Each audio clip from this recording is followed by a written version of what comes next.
Welcome to the Ages of Rock podcast with your hosts, Bill Algie, Dennis Talbot, and Alan Tate. We are three guys who have one thing in common, a love of rock and roll. Our goal is to talk about all things rock. We hope you find this show intriguing, funny, and occasionally highly opinionated. Enjoy! Hey folks, this is episode number 307. I almost said 387, but we're not that far into the future. I don't have my notebook out. You can't say the number yet. Can't say the number because Bill does Handy not have his notebook. handy dandy notebook. Handy dandy notebook. Anyway, this is got a new one or is this the same one? And something. 307. 307. We have Jason Herndon, an old friend of mine, and I call him old, but he's way younger than I am. Way? I'm 52, so I'm 47. I'm not way young. That's way younger, man. You still got plenty of time. Oh, damn, he's 10 years younger than I am. 5 years. I feel 15 years older than all of you combined. Yeah. But anyway, Jason is on the episode tonight to talk about his record company. I don't know if I want to call it a record company. He will correct me. It's a record label. Thank you. And they're putting out 4 Slaughter albums on vinyl, and among that we're going to talk about mechanical royalties, licensing, all kinds of stuff. So let's go. What you got, Jason? Tell us about your Slaughter. I got to start without a question. Okay, I'll start. Just get on here and talk, right? No, so yeah, we've been on this show before. We're unprofessional. I'm just no one's more unprofessional than Mike. We're going to go Jason, into I'll mute. help you out. Hey, Jason, can you talk about how your company got started? In I'm glad you asked. So I have a boutique record label called Kiss My Wax Records. And the name Kiss My Wax comes from, if we really want to go all the way back to the beginning, I started a Facebook group with a few people 7 years ago, I guess now, a Facebook group about collecting Kiss vinyl called Kiss My Wax. And if you're a Kiss fan and you collect vinyl, you're probably in that group. If not, go join. And from that, there was a series of events that happened, but when my partner and I, Joe Lalich, decided that we wanted to continue releasing records, we were trying to decide on a name, and we just decided, hey, Kiss My Wax doesn't have to be related to just Kiss, because we wanted to do other things other than Kiss and Kiss related records. So we were like, Kiss My Wax, that sounds kind of cool. So we kept that name. So anyway, so we just started this boutique record label, but this basically all started back, I guess it's probably been about 5 years ago now. Joe and I were involved with a couple of other Ace Frehley projects where my contact anyway, let me say this first.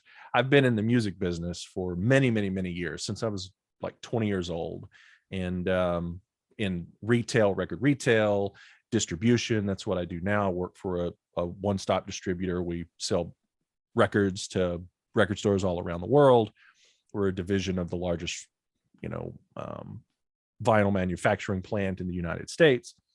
And so I have a lot of connections in the industry and all of that jazz. And I reached out to a contact of mine, Ken Gullick, who is over at E1, and Ace Frehley is signed to E1. And I asked Ken, hey, I'm working with a couple of people, and we're thinking about maybe doing some licensing for some records. And, I was wanting to know if you had anything Ace that we could deal with. And he was like, wanting to know what we were thinking. And we kind of told him what we were thinking. Look, we want to do these limited edition, like really high-end collector editions of records.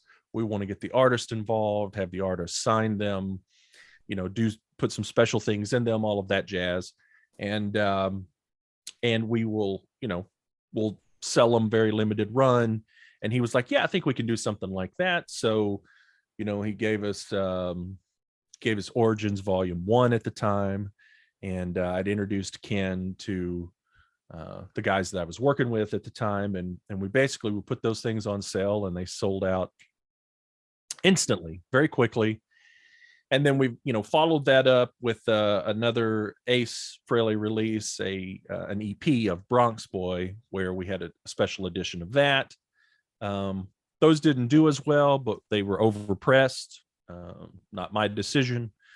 But shortly after that kind of partnership fell apart. And I kind of stepped aside from all of that stuff for about 6 months or so. And one of the guys that I was working with, Joe Lalich, who was basically the creative director of that whole thing, did all of the graphics, artwork, all of that stuff. He said, man, look, with your connections, I think we should continue on and try to do some of these releases ourselves. And at first I was resistant. I didn't want to. To be honest, I didn't want to get into a pissing match, but he convinced me.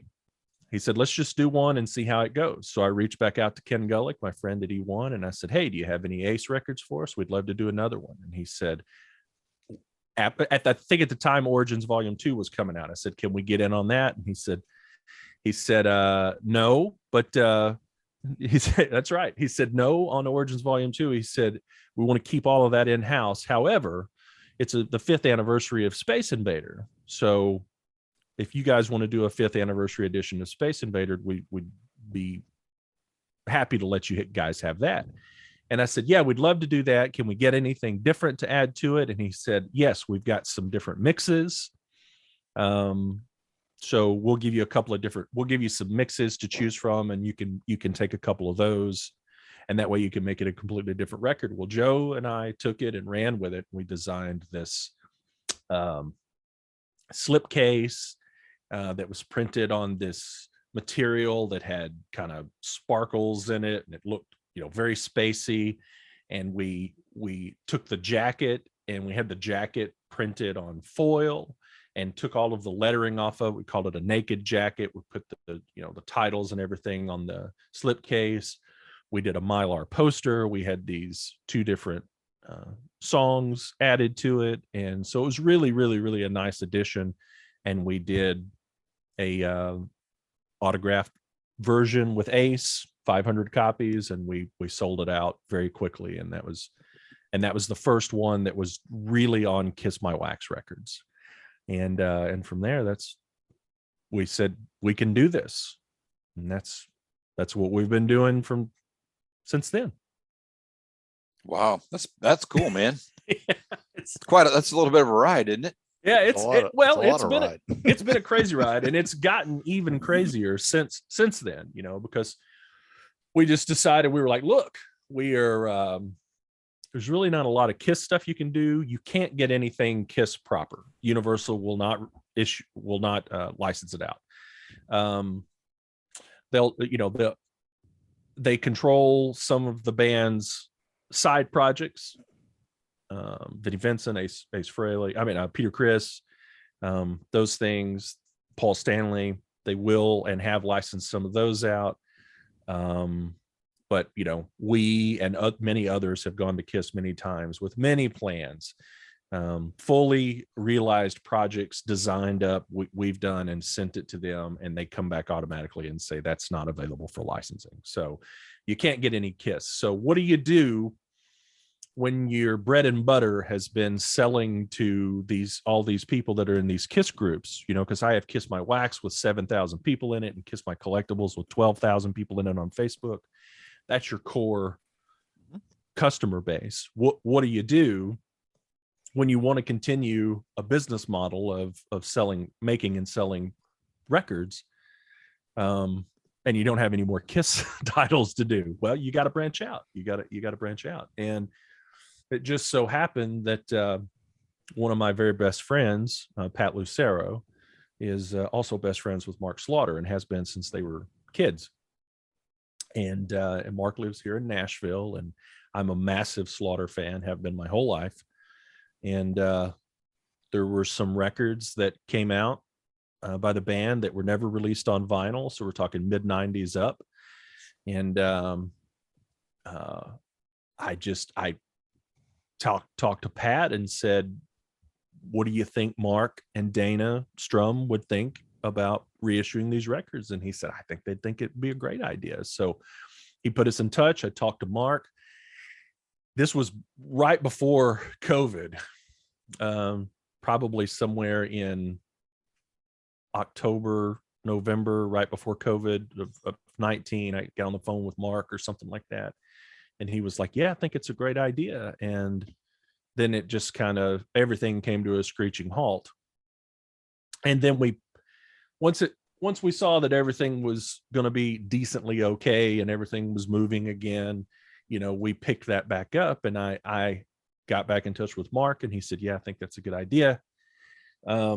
So I went and found out who owned the master recordings, for the albums Fear No Evil, Revolution, and Back to Reality, which are the 3 records that Slaughter released after their first 2 albums, Stick It To You and The Wildlife, which were wildly successful records.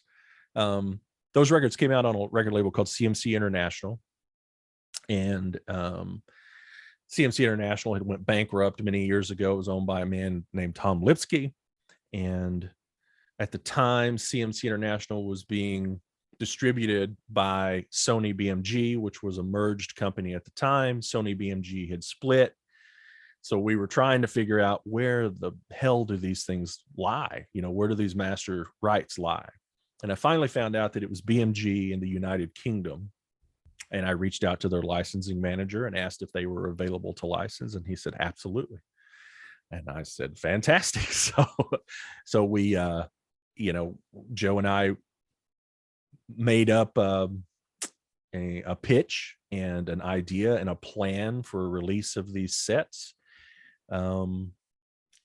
And we got with Mark and Dana and asked them if they would be on board and participating, and they said yes. So basically we pitched to them that we wanted to do these definitive deluxe box sets of each of the records, and we had access to the band, we had access to their masters, we had access to all their archives, audio and merchandise and everything. And we wanted to do like limited box sets with bonus records and bonus materials. And then we wanted to do a standard version. And then we would do like 500 boxes and 1,000 standards or something like that. And the boxes would be signed and all that jazz. BMG was totally on board, granted us licenses right away. And then Joe and I came up with an entire business plan for the whole thing, all the numbers. And we got on a Zoom call with Dana and Mark, and we laid it all out. This is what it's going to cost us. This is what we want to charge. This is what we want to pay you. This is what we want to pay all of these people. This is the end profit. This is back end money we're going to give you. And they signed off on it. Loved it. Because the way this business works is when you do a 500 piece run on a record, okay, or a 1,500 piece run on a record, and you pay a licensing fee to the label. First of all, if you're a band on an album that's not recouped, you're not going to get any of those record royalties. So let's just give you an example. Let's say it costs $100,000 to record Fear No Evil, and the label paid $100,000 at the time. And let's say that record only sold 50,000 copies or something like that. And it wasn't enough to recoup that $100,000. You're in a situation what's called unrecouped. So when that label licenses that record out, if that band is unrecouped, none of the record royalties get paid out. The label takes it all.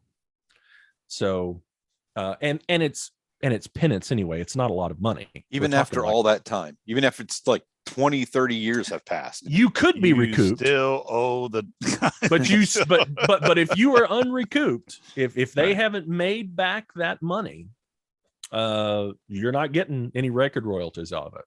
Now, where people get confused is there's 2 different kinds of royalties. Right. There's a record royalty, and then there's a mechanical or publishing royalty. Now, the mechanical royalty side of this thing is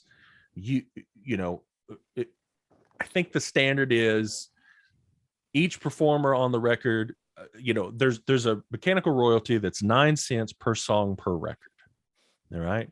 And then when you, so if you press up 1,500 records, I'm not going to do the math in front of me. It's not very much money. And then if there's 5 performers on the record, you divide that by 5 or 20%. And, each artist gets $250 or something like that. It's really, it's really nothing. So when most of these artists know that, but when you go to them and say, we want you to be a part of this, we want this project to be the best it can be. And most labels don't do this. This is how we run our thing. We want to make them special. And when we come to them and say, we're going to pay you X amount of dollars to sign these and X amount of dollars to participate with us and X amount of dollars, and it's thousands of dollars, tens of thousands of dollars in some cases. Sure. And they're like, hell yes, absolutely. Would love to do it, and most of the time you try to work a deal, you just say, look, can you just sign off your publishing royalties? Because what's $250, right? And you're going to get all of this money instead. And that way, because, if you're printing 5,000 records and, that artist is supposed to get, $2,500, $3,000, $4,000, that's a substantial sum that the label, the manufacturer of the product, is required to pay. Now there's been some information out there that is incorrect, but that's how it works. That the company that manufactured the record is required to pay the mechanical license, period. It's the way it is. It's in my Universal contracts, in my BMG contract, in black and white. So you have to do it that way. And then plus any other monies you're going to give the artist for participating if they want to participate. So it's not a case. See, when we did our first 2 Ace records with the old team, we did it differently. The label pressed all the records, printed all the jackets, put everything together. All we did was design it, send them our artwork. They had it all printed and all of that jazz. Now we had I think there was an Obi on it. We printed our own Obis and all that stuff. But as far as the album jacket and all that stuff, the label did all that. And then the label came back and said, okay, these records are going to cost you X amount of dollars each. I can't remember what it was, $12, $13, $14 a piece. And we bought those 500 records from the label. Since the label manufactured that product, they were responsible for paying the record royalty and the mechanical royalty because they manufactured it. But the way we're doing things now, we're not doing that with BMG. BMG and Universal. Well, I'll talk about the Universal deal because we're doing another Slaughter record from Universal. They're just giving us the audio and the licensing rights to the masters to reproduce it. We have to do all the pressing, all the jacket printing, any of the extras printing, any of the shipping. All of that stuff is all done by us, and that makes us the manufacturer of the product, which means we have to pay the mechanical royalties. Gotcha. The label still pays the record royalty if there is any, so of that licensing fee that we paid them to the artist, but we pay the mechanical royalty. So, gotcha. So let me jump in real quick and ask, when you're paying your mechanical royalties, I know I did a Kiss tribute album back in 2004. And I had to go through Harry Fox agency to do that. That's right. Did you guys also use Harry Fox, or is there another royalty place that you can use now? It seems to me like at the time Harry Fox was the only one available. No, not everybody is through Harry Fox. So like one of the artists on one of the records that we're doing outside of Slaughter, he handles his own publishing. So we have to go directly to him personally and write a contract between us two. It's the drummer on the record. He's not licensed with a performance rights organization. He doesn't go through ASCAP, CSAC, BMI, Harry Fox, any of that stuff. We have to write a deal with him. It's going to be so little money. He's already agreed to waive it and sign an agreement saying we're okay to produce and sell this product. But but he's not worried about the $200 or whatever it may be, because we're going to get him to participate in some way, maybe writing liner notes or something like that. And we're going to pay him a little bit of money, and it's going to be a better deal for him than that licensing deal. So, but yeah, like on this first Slaughter record, Fear No Evil, that we had to go to Harry. There's a cover song on the bonus record, Elton John's Saturday Night's All Right for, and we had to license that song through Harry Fox. Yeah. So can you what is that to license that? What is that? Can you give any idea about what that costs? Well, like I said earlier, it's 9 cents per song per record. So if it's just like on this case, it's just one song, we're licensed this Elton John song, and it's on 1,500 records. So what's 9 cents times 1,500 records? So Jason, you're saying if I had I no wrote idea. a I thought it song, was a lot more than that. no, what I'm saying is if I wrote a song or Bill wrote a song, it'd be 9 cents. Or if you got a Queen song, it would be 9 cents. It's a standard mechanical license. That's what I'm saying. Yes, so a mechanical license doesn't matter how big of a hit it was, or it doesn't matter what kind of song it's a mechanical license. It's 9 cents. And now they're not going to issue a mechanical license for just anything. Sure, I know. Yeah, they may say, you may try to go to Harry Fox or whoever, and try to license a song, and they go, that's not licensable, or that's not, if you're trying to get a Beatles song, they may say that you can't, that's not licensable. Or they'll laugh for about 5 minutes and they'll go, okay, what would you want? but we're doing these records that, by the way, that was like $135. Yeah, It's negligible at best. Bill's doing math. Oh my God, negligible at best. But we're doing these records that are small run and never been released on vinyl or haven't been released on vinyl. The market is very small for them, but the market that's there is very, very rabid. And so, and it's records so far, the ones that we're doing are records that are near and dear to me personally, and Joe too, when he's definitely got some records that he loves that we're trying to get and we're working on. We have a whole list of records that we're going to try to get. And like I said, Jason, I know that you mentioned Pat. Pat's a sweet guy. I met him a couple of times. Him and his wife both are very nice people. Oh yeah. And like I said, Mark, I can't believe. I mean, Mark, there's no reason he wouldn't want to be on board for this. I mean, Mark is one of those people that just absolutely. I mean, Bill brought up a little thing at the Indianapolis. We've talked about it before. A mess up there. He was like going, dude, get it together. Let's go. I mean, he's just.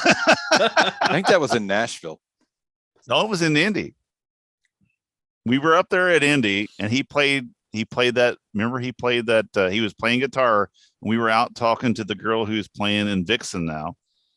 And then you brought that comment up, and he was like, "Dude, put it together." Me, you, Sonny.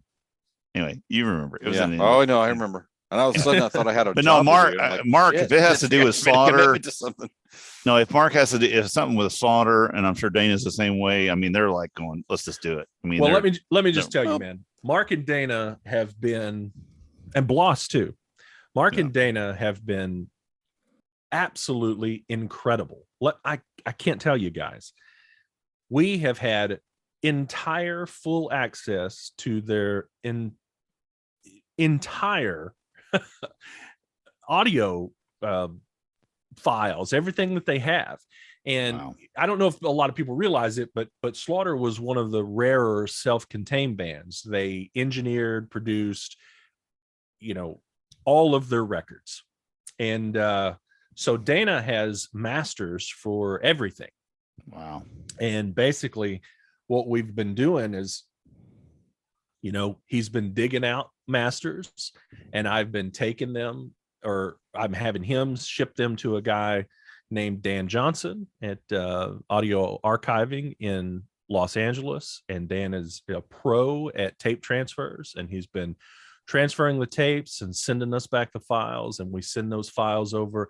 Here's another part of the equation that some people don't take into consideration that I know wasn't done on some recent reissues, but you have to send those files out to a mastering engineer, and you have to have that audio mastered. You can't just take it off of a tape or take it from a digital file and send it over to the pressing plant and have them put it on a lacquer and put it on plates and press records. Yeah. It has to be mastered for vinyl.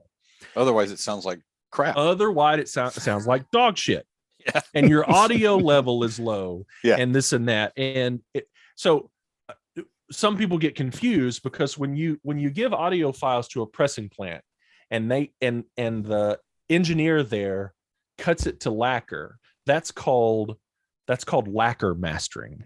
Mm-hmm. That's not mastering your audio for vinyl. He's really just taking what he was sent and putting it on vinyl. The only thing he does is he will adjust some highs, lows, and mids to make sure that you're within the spectrum of the RIAA spectrum of how audio should be cut into vinyl. That's why it's called mastering, because there are some tweak adjustments done, but it's not mastering your audio. It's just getting it right. It's like if something comes in, a perfect example is this Fear No Evil record. There was a song on the first song on side 3 when we first got our test pressings back. It's this instrumental interlude called Prelude, and it's got these giant timpanis in them. And when it was mastered, it was a little bit too hot. So when it was pressed in the vinyl the first time, it was making my needle jump across the record, boom, boom, boom. Right? Because it was too much. So I went back to our pressing plant, and he looked at the grooves through a microscope, and he said, "You're right. The stereo bass that's here is a little too much. I'm going to have to go back in, kick it down just a hair, and recut the lacquer, and we'll repress it on the test press." And when I got it back, it was perfect. But that's not mastering. Right. That's just fixing a little highs, lows, or something like that. We send our audio to Maor Applebaum, who is a brilliant mastering engineer, has worked with Dream Theater and Faith No More. And if you go to his website, there's like 1,000 album covers on there, and mostly hard rock, heavy metal kind of stuff. And he's mastering these things specifically for vinyl. When a record gets finished, and if you're going to release on all these formats, when it goes to the mastering house, it gets mastered specifically for vinyl, and then the raws get mastered again specifically for CD, and then they get mastered again specifically for digital, because all of those mastering profiles are completely different. And so he masters these files from the band's masters specifically for vinyl, sends them back to us. We cut them up, send them to the pressing plant, and that's when they get pressed. They get cut to lacquer. The metal parts are made. I've got the metal parts to this Fear No Evil. I should have brought them down here and showed you. Yeah, that'd be cool. Well, and the thing is, that's what people were, and just for people who don't get into vinyl or don't know about vinyl. Mm-hmm. When you used to buy the old K-Tel records that had 26 songs on them. Yeah, they could put 26 songs on them. Mm-hmm. The lines are really thin. Yep. It's not very loud. Mm-hmm. You know what I'm saying? It's just, and the thing is, and then if you get something, like you said, if you send something that's really heavy based or something to a that's set for a CD or whatever, or MP3 to a it's going to be too loud. It's like you said, it's going to make the needle jump. That's right. And you're talking about lengths per side. The optimal, the optimum maximum length for a 33 RPM is 18 minutes. Sure. That's 4 songs, 5 if you're lucky. See, Van Halen had it right. Unless you're the Ramones, and then it's 40 songs. Yeah, it's 45 songs. That's true. But think of Kiss Hot in the Shade. Think of how many songs are on that record. Yeah. And it was a single LP. It's always been a single LP. When they did the 2014s, they should have split it in half. Yeah, because it's too much music on each side of the record, But back then they didn't really think about that. Now we're getting, like I said, some of my Foo albums are in 2 albums. They got them in a slower, bigger group, and there's not. They don't use all the album, but the whole point is it sounds a shitload better. So just to continue with what we're doing. Sure. We now our business model is something that. when it was, let's see, how do I want to say this? Before the capacity became an issue to press vinyl, because everybody blames it on COVID why everything is backed up. It's not really COVID. That's something that I wanted to bring up. It's capacity. And, meaning that there is way more demand than the pressing plants that exist in the United States or in the world are able to press. And that's why you see U.S. pressings coming from Canada and U.S. pressings, quote, U.S. pressings coming from the Czech Republic. Because my company, that's a division of United Record Pressing. United Record Pressing is the second largest pressing plant in the world, the largest pressing plant in North America, and the oldest. And that's where I had our first Slaughter record pressed, and it is an 8 to 12 month wait. Wow. We have 50, 60 presses, and we're expanding to get up close to around 100 presses. And our backlog is still 8 to 12 months to get anything pressed. And I work there and didn't get any preferential treatment. And it took us, it's been a year. We put the first Slaughter record on sale on pre-sale a year ago. Wow. Like this week. And we just now have the records. We just now got it. So now you say that you put stuff on pre-sale. Did you have anybody complain and demand their money back? So yeah, let's address that a little bit. Let's address that whole thing. There's also some false information out there that you can't do a pre-sale that far in advance on PayPal. That is not true. I know that there's it's been on a few podcasts that you can't do a pre-sale for something that's not going to come out in a certain period of time. That's not true. Simply not true. That could be a record or a book. Anything. Or a video. Magical. Now, Mr. Book has long surpassed his time. Okay. I'm one of those guys. I am too. He is way out of there. But but it's also a misconception that if you don't deliver something within, I don't remember what's being said out there, but I feel like it's something ridiculous, like 20 days or something like that. Sure. You can't do, it's ridiculous. All I had to do was call PayPal, told them what we were doing. They said, we'll send you a portal and we need you to upload your contract and maybe a couple of bills of sale, and we will release your money. Because if you get a flood of money coming into PayPal, like your PayPal account, let's say this is the first record you've ever done, and you get $60,000 just flying to your PayPal account, they automatically lock it. Yeah, exactly. They automatically lock it.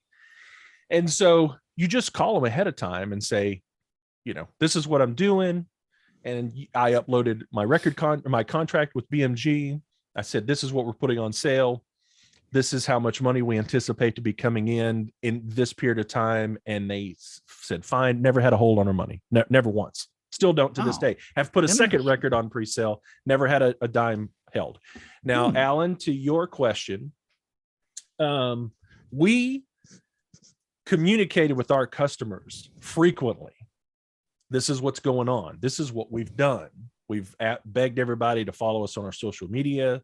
We've always posted photos of things getting designed, things getting printed. When I flew the band in to Nashville. Well, Mark lives here, but I flew Dana and Bloss in to sign these jackets. And we took thousands of photos and videos. We posted that, emailed the customers, sent it to them saying, look, this is legit. We're sorry this is taking so long. We've sent them articles about why the industry is backed up like it is. We've apologized. And I think, out of the 1,300 records we've sold, I've had about 7 people ask for their money back. See, that's not bad. That's not bad. And 4 or 5 of them were, their reasoning was, I fell on hard times. Would you mind refunding my money? And I was like, no problem. Send it right back to you. And a couple of people were just pissed off, but that wasn't bad. Out of, we put up on our website, this is a pre-order. percentage you wise, you're good. You're good. Right. I mean, that was a small percentage. Right. We said on the website, if you don't want to wait 8 to 12 months for this product, please do not pre-order. Order if it's still available when we have the product in hand. So, but our business model is we're doing this with no money out of our pocket. It's an expensive endeavor to press records, and we're doing it with other people's money, OPM or whatever, Well, and I appreciate you, Lloyd, that you're doing that. I mean, you're giving people updates and stuff like other than other things that we've bought and everything that's never, we don't get anything. And if we ask about it, we're being an asshole for asking about it. So anyways. You can't do that. And that guy kind of hurt, it's been said that guy kind of hurt this business model, and he probably did to some people. I don't disagree with that. That being said, if you're out there and you have a presence and people know who you are and you communicate with your customers, you can only build trust. Sure. And we're about to ship all of these records here within the next 10 days, and awesome. People are going to get them in their hands and hopefully be very happy with them. And we'll just keep going. Now, we had a deadline.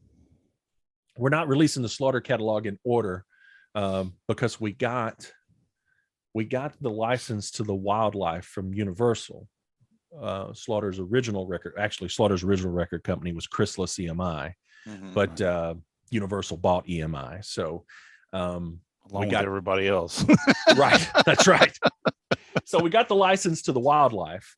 And when we got that, we were like, it's the 30th anniversary. We need to do the wildlife. It needs to go first. That's right. Sure. So, but we didn't want to put it on pre-sale before we had delivered Fear No Evil. Unfortunately, well, I don't want to say unfortunately, but Universal has a deadline to pay licensing royalties.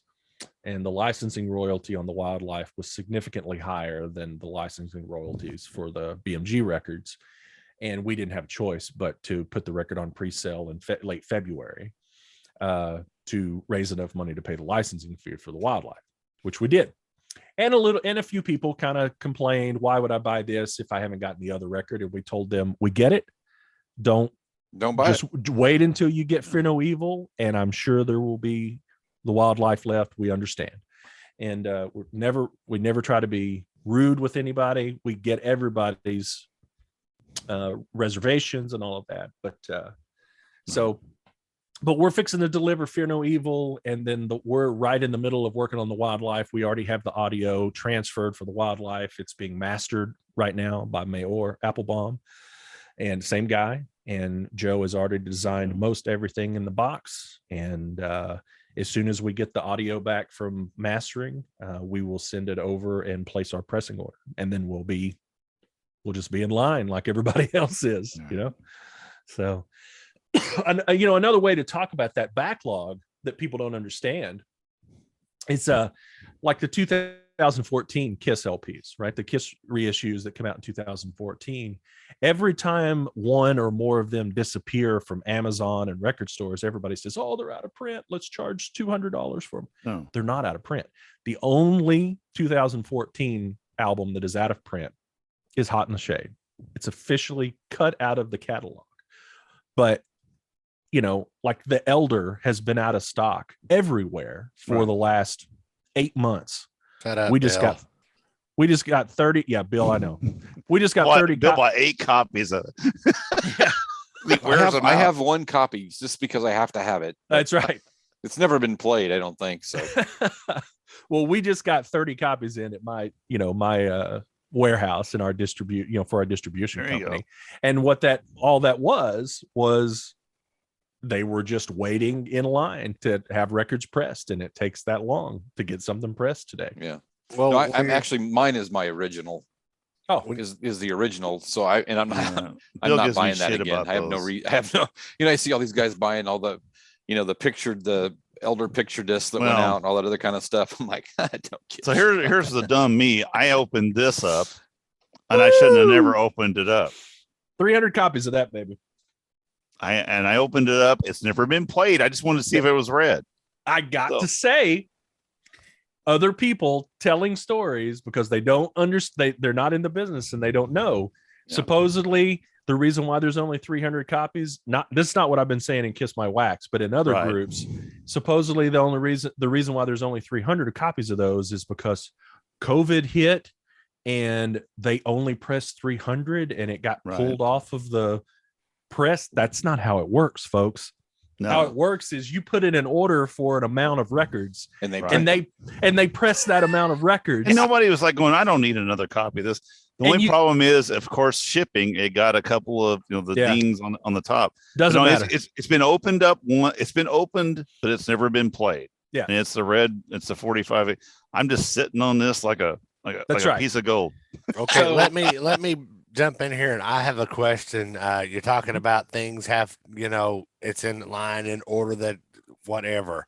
Mm-hmm. Say you've got 1,000 Slaughter records that you've got lined up, and all of a sudden Taylor Swift decides she wants to press 1 million copies of whatever on vinyl. Does she get priority because she's a bigger sale, or well, I can how does that work? I can only tell you what our pressing plant supposedly does, and I hope they were telling me the truth. And that actually did happen. It wasn't Taylor Swift, it was Adele. They pressed the order was for 500,000 copies, which is more records than anyone has pressed in 40 years. Oh God, yeah. No shit. And our pressing plant pressed them all. It was a high security, high priority release. However, I have been told that our pressing plant gives 1/3 of their capacity to Universal, 1/3 of their capacity to Sony, because we are their main pressing plants, and 1/3 of their capacity to indies. And it doesn't matter if Universal, in the case of Adele, needs all of the capacity, they still only get 1/3 of the capacity. They get 100% of the third. 100% of the third capacity. That's correct. Yeah, I mean that's right. As opposed to. That's right. And it probably wasn't 100% of the third, because there were other records that still came out at the same time too. Sure. But that's a good reason why you'll like Universal, when something like Adele comes into our pressing plant and they have, 50 other records that need to get pressed, they'll also go to like GZ pressing over, or GZ vinyl over in the Czech Republic, which is the largest pressing plant in the world. There's one up in Canada that presses a lot of records now. You've got what is still here? Is it RTI in California? Right. And then there's all these smaller ones that are popping up, like Memphis Music. And actually, GZ Vinyl is just opened a pressing plant in Nashville, which is a direct competition to us. It's supposed to be a massive plant in North Nashville. We're in South Nashville, and they're calling it Nashville Vinyl Pressing. So there's our competition. Isn't there one in isn't there one in Chicago too? But it may be a smaller one. I watched a documentary. If there's one smaller ones around, it's a smaller. There's about 50 or so in the country but most of those are 1 or 2 presses. Right. Third Man, I think, has 5 or 6 presses in Detroit. There's a lot of these really cool boutique pressing plants that exist out there that have 1, 2, 3, or 4 presses, but they don't have the capacity to deal with this kind of stuff, But a lot of indies will go to them too. Right. Yes. Well, Jason, I talked to you, like I said, the first time. I knew you beforehand, but we met actually down at the Gene Simmons vault that day. We did. Yep. And then you got the free vault, you bastard. I did. Sitting right there. But anyway, no, we were talking about that, but you were talking about how I didn't know that you had worked in it, and you worked for this record, and you were actually getting ready for Record Store Day. You didn't even know if you could even come get your. That's right. That's right. Record Store Day. That was But anyway. But talking about you said that your company, did they go to Terre Haute and buy most of the presses from the Columbia House? I don't know. I don't know if we bought the Columbia House presses. I know that when the labels in 1990. Right. Shut down their own pressing plants, because the labels had their own pressing plants as well.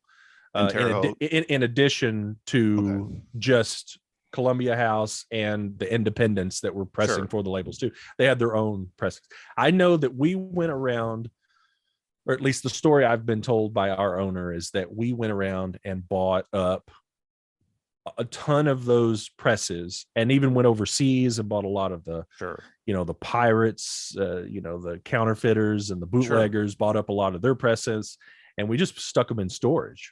Right. Just in anticipation that anything ever changed. And those things sat there and collected dust until about a decade ago. Sure. So is there still something left in Terre Haute, like with the old press? I mean, Columbia, not that I'm aware of. That was a huge. I mean, they were one of the biggest pressing places at one point. No, right? it's been completely redone. Oh, I don't know. Like I say, I don't go to Terre Haute. I don't know. I'm from Indiana. I don't go to Terre Haute. I don't think that anything exists of that anymore. Okay. I don't think any of the old pressing plants exist. So it's all anymore. gone. Yeah, I think it's all gone. Everything was retooled. Everything, was gone. Our company has existed, for decades, since the 40s, I think, or something like that. And we're not even in the same building that we were in. We have a historic building that had a suite in it called the Motown Suite, where all the Motown guys used to come down and stay, and when they were cutting records and stuff. Right. And but we use that building for storage now. We've moved over into I think about 4 or 5 years ago, maybe. Right. We moved into a massive building that's about 2.5, 3 football fields long, and we're busting at the seams now. So as you're building and you're doing all this stuff too, do you see, I mean, I know this is like a bubble, everybody's into vinyl. I kind of see it as going to stay. I really think that it's going to circle back around. Is that something you guys are all prepared for, or or is everybody kind of waiting to see how it's going to go? What do you mean circle back around? Because records was the first way to listen to stuff. Well, I mean, it's back around. I mean, is something else going to circle back? No, I'm just saying it. But is it a flash in the pan? Is it something? It's kind of a retro thing, or is it really stuck back? You can't call something that's been a massive success. No. For the listen, trust me. Listen. No, shitload of money right here. No, seriously, listen. You can't call something that's been a massive success for the past decade a flash in the pan, because we're not talking about this. Didn't just happen. Right. This when I was brought on with my company, it's been 11 years now. Okay. To do distribution. I can tell you, we were tiny, working out of a closet, doing, a few $100,000 in the first year in sales, and now we're doing tens of millions in sales. Yeah. And that's not just been this last year. That's been a steady, strong increase, and every single year has been an increase. There's not been a dip one time, and it's just been an increase. It's not like it went boom one year and then down the next year. That's a flash in the pan, right? Or a boom and then gone in 2 years. I mean, we're 10 years up to where the vinyl industry is now $1 billion industry again for the first time in 40 years. And outselling other this last year it outsold formats. It outsold CDs for the first time in it's like nobody has a CD player. 1988. We don't have a CD player. Well, I mean, you laugh, but CDs are still they still massively sell. Wow, so but it just outsold CDs for the first time since like 87 or 88, and both CD and vinyl just outsold paid downloads. Right. Yeah. My whole thing is the fact that, I'm sorry, Bill, and I'm going to say this one thing and then I'll shut up and let you talk. My whole thing is the people who are buying vinyl now are us. No, that's incorrect. Think so? There's no think about it. That's incorrect. Yeah. No, really? The vast majority of album sales are between 16 and 25. Well, you know what? Then I'll shut up, and you guys are on your fucking way. Yeah. That's why every other album at Walmart today is like, I don't want that one. Right. Why else is Adele pressing 500,000 records? Why else? I'm going to go to mute right now. Why else is Taylor Swift sold, is pressing, 500,000 records? You got to look at the artists that are selling. Now, that doesn't mean that we're not buying records. We're definitely buying records, because rumors And all of the classic records are still at the top of the charts for vinyl charts. So Dark Side of the Moon, even like 30 years ago, Nirvana Nevermind, Beatles Abbey Road, those are still the biggest sellers. But feathered in there is Taylor Swift Fearless, and Adele's last album, and Foo Fighters, and all of these bands that are more modern. And that's kids. That's not us. Yeah, it truly is amazing to see that. It's interesting. My dad went to a record store in Florida, and because I give him a list every now and then and say, hey, if you're out, and it's just stuff that's obscure stuff that it's really hard to find anymore. And I have not going to buy the represses. I want the OGs. So and I don't want to pay the prices. So it's, of course, it's expensive. It's expensive, and maybe if you can find one, great, So he'll go, but he went to a shop in Jacksonville, and it's in a kind of eclectic area of Jacksonville, and he walks in and he didn't recognize any of the artists at all, none of them. That's right. And he asked about, well, do you have a Motley Crue record? And the girl looked at him and goes, who is that? I don't even know who you're talking about.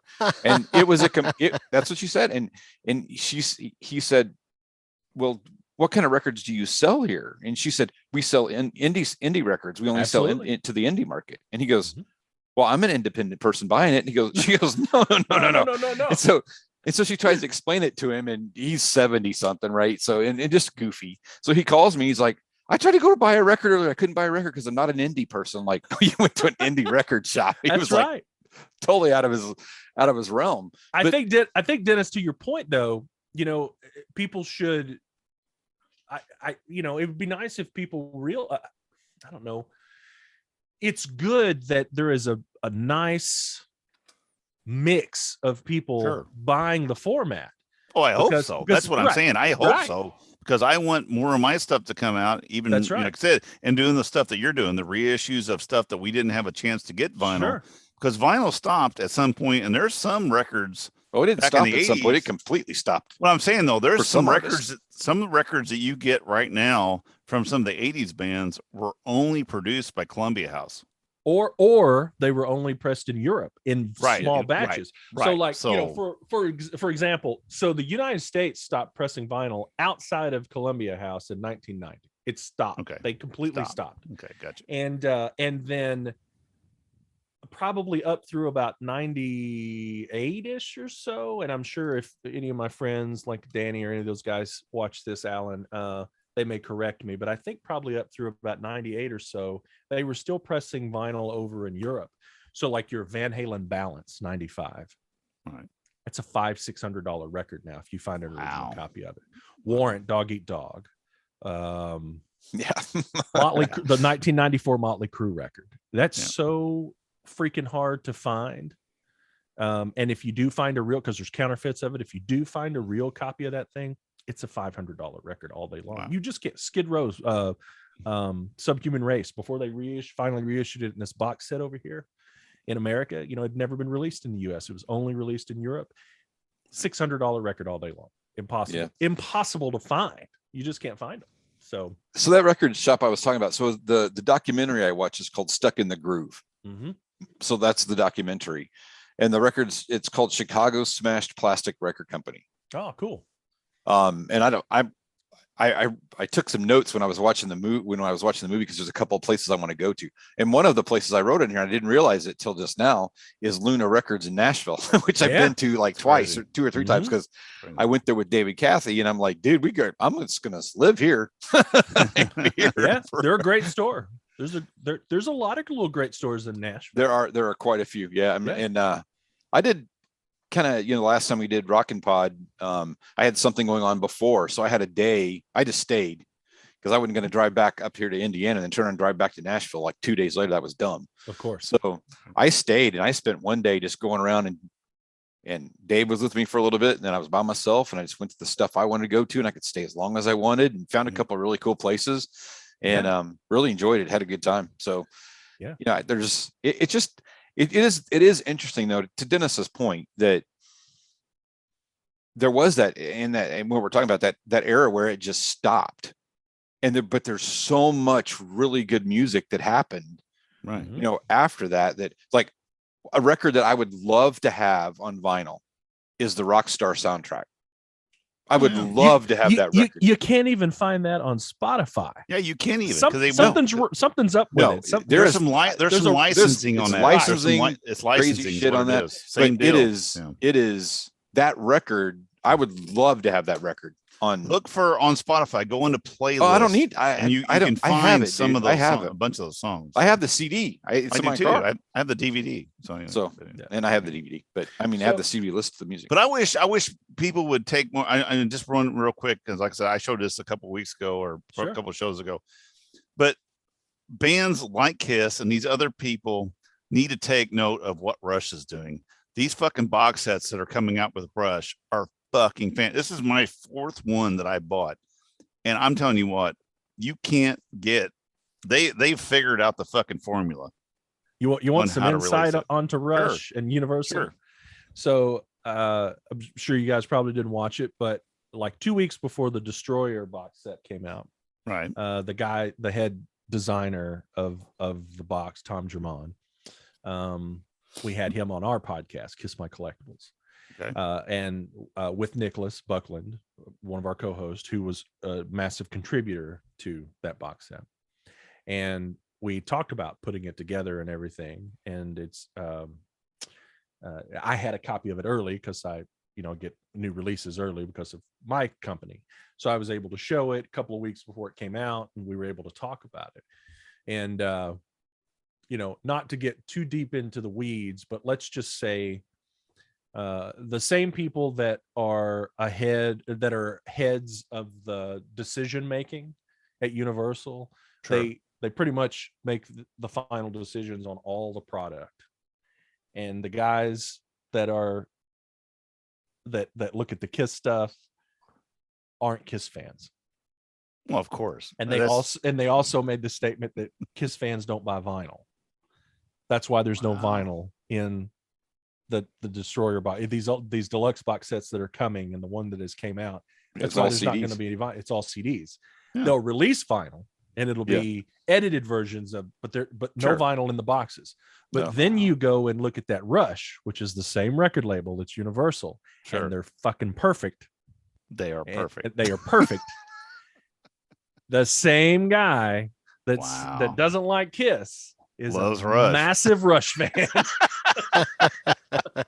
And that's why we have the disparity that we have. So. And like I said, they have done, and I've told, I like these little soundboards that are coming out, but you know what? Give us Destroyer, give us those extra things with the extra record, and then put a Destroyer, whatever the best concert you could find, even if just put something together in a package like that. Mm-hmm. Kiss fans would eat that shit up. I mean, it'd just be massive. Yeah. Universal doesn't understand that. They don't. Well, they've gotten better. They've got a team of consultants that are all fans that know a lot, and the team is really good. Right. And for the most part, it's just when they make certain suggestions, it all has to get cleared by this one or two people up here, and these one or two people aren't Kiss fans. Wow. And they have said specifically about vinyl, Kiss fans don't buy vinyl. Now that has to be from something that has happened. Something had to have failed along the way, for them to make that determination. 4 solo albums shipped a million at a time. I think that's too far back. I was going to say it's a recent thing. Let's see. When did The Elder come out? Was that the last vinyl that came out? Was published. I get it, but I think that this is a recent thing, because these aren't everybody has a solo album with a cut corner. I don't know what's going on with that. I don't. Mine are not cut cornered. I don't either.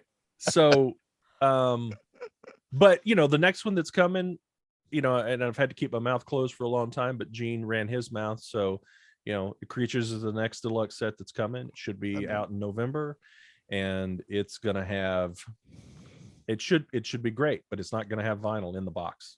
There will be vinyl. Wow. Vinyl's coming, but there will not be vinyl in the box. Crazy. So that's crazy. It's pretty sad. I'll bet Vinny's going to do some special appearances on that box set, though. Actually, I'll bet the thing is the reason I'm only doing CDs and not vinyls because Vinny's box set is going to be in that box set. Oh, is that right? That's the deal. That'll be the special edition. They did find some very interesting stuff audio wise. As long as they keep it pure, is going to be incredible. That's cool. Because no one's ever heard it, but it's going to be good. Shit, I was going to say something. Well, while you're thinking of what you were going to say, the unicorn riding the rainbow for me would be the elusive Paul Stanley singing Back on the Streets. That's what, I have not heard anything about that. Well, I've heard for years it exists. I don't believe that it exists because there's so much stuff has leaked, but that has never gotten out. I could tell. Oh, this is what I'm glad you said that because that reminded me of what I was going to say. I found out when I sent my tapes to Dan Johnson to transfer these Slaughter tapes, he was recommended to me by our mastering engineer, and he said this guy is the best. And so I reached out to him and he said, yeah, I'd love to transfer those tapes. Give me a call. Let's talk about your projects. And so I called him and we were chatting for a couple minutes, and he just happened to say in passing, I just mentioned to him our label and kind of where it came from. And he was like, oh, Kiss. He said, yeah, I just transferred I've spent the last 2 years transferring everything in their archive. And I was like, what a small freaking world this is. No shit. And that is awesome. So we became fast buddies really quick. And, hey, hello, buddy. You look really nice today. Yeah. So yeah, he's kind of, we've had some conversations, he doesn't anything he's not allowed to show or tell or anything like that. He doesn't show or tell, but we've had some nice conversations, and I know that he's worked on a lot of really cool transfers, and if stuff gets used, it's going to be really great. Well, it all depends on the decision makers. Well, and I'm sure that being that Kiss is on their their farewell tour for the third time now, whatever it is, end of the road, at some point they're going to have to. Now they're going to rely on more money being generated through older stuff and stuff that's not been released if it hasn't been. So I'm sure we're going to see a bunch of that shit come. Yeah, there's a lot more, as long as there's at least 2 more off the soundboards that are coming this year. The next one is going to be really good if it's what the information that I have says it is. It's going to be really good, and it's vintage. So then you said 2 more soundboards? 2 more off the soundboards this year. As long as they sell okay, there will be more after that, but there's 2 scheduled for this year. Yeah, I bought the latest one, so I did too. That's the one that was, Donington. Yes. I got Donington coming. Yeah. So we had the 2001 show with Ace and Eric, and then the 2004 show and Tokyo, Donington. Tokyo, and now Donington. That one. And then there's 2 more that are. Yeah, I don't think I got the first one. I think I only missed have one. The first one, and I got Tokyo just because I wanted that one, and I thought Donington would be a good one to have. The first one was Tokyo. The second one is Virginia Beach, 2004. Okay, I'm okay. I got Tokyo. I didn't get Virginia Beach. Yeah, a lot of people skip Virginia Beach. I didn't get Virginia Beach. I've seen it though. I've seen it a couple times actually. Yeah, they have 3 copies of it in Bloomington. And that existed as an instant live CD. So right. Yeah, and I think that's why people didn't. Yeah. Me and Alan have had that show since it happened. Since 2004. That's right. Since it happened. And a lot of people have, so. Yeah, we have hit about we try to keep our episodes at about an hour. So real quick, invited the wrong guy on. Well, and we invited you, so we'll have to do part 2 and the wrong topic. We'll do part 2 at some point. How's that? But anyway, tell our listeners where they can find Kiss My Wax and Kiss My Collectibles and Kiss My Elbow and whatever Kiss My else Elbow, you got. Kiss. Yeah. So if you're into Kiss, just search Kiss My Collectibles or Kiss My Wax on Facebook. But the most important thing is, the reason why you had me on here, our boutique record label is Kiss My Wax Records. Just go to kissmywaxrecords.com. We will be shipping these box sets. This is the Fear No Evil sign. Oh, nice. With the metallic logo or foil there. And that's party. It'll be in the box set, and then that's sold out, but the standard editions, which are colored vinyl. Kind of a red. Is it red and black? It is. I saw you advertise. Yeah, that looks nice.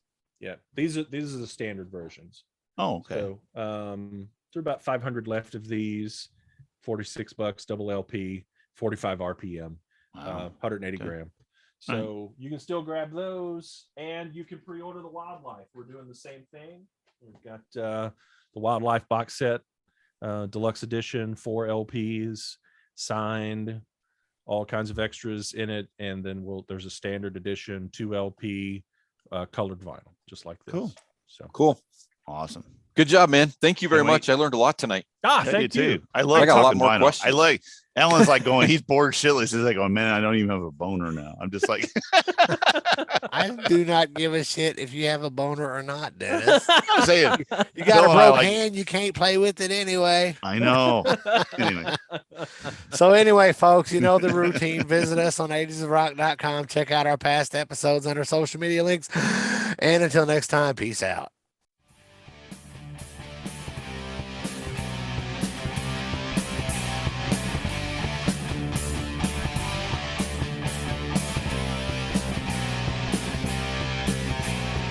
Thanks for listening to the Ages of Rock podcast. If you haven't done so already, be sure to subscribe to our YouTube channel, like us on Facebook, and most importantly, tell all your friends. Remember, you're never too old to rock. Until the next episode, peace out, folks.